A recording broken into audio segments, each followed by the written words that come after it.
Isigameko esishaqe kakhulu umphakathi kubikwa ukuthi ngezithuba zehora lesibili ezintatha kugasela amadoda angaziwa kulomuzi afike avulela ngenhlamvu ezindlini ezimbili obekulele kuzo izisulu.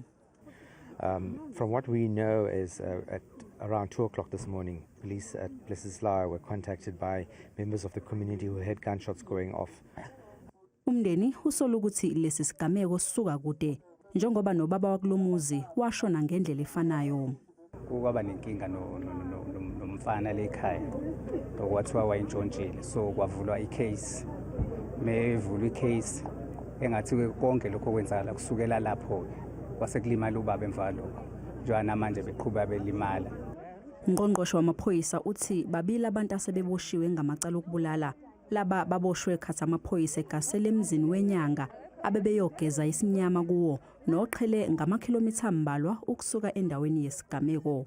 We've seen one of those guys and they gave us the story that indeed they were doing some cleansing and they gave us the name of Nyanga, the wish doctor whom they say comes from Swaziland and all that. But a person that has died, it looks like he is the guy. Bavulele ngenhlamvu emaphoyiseni kwashona oyedwa kwaboshwa omunye walimala kanti ke omunye usagcwele amathafa.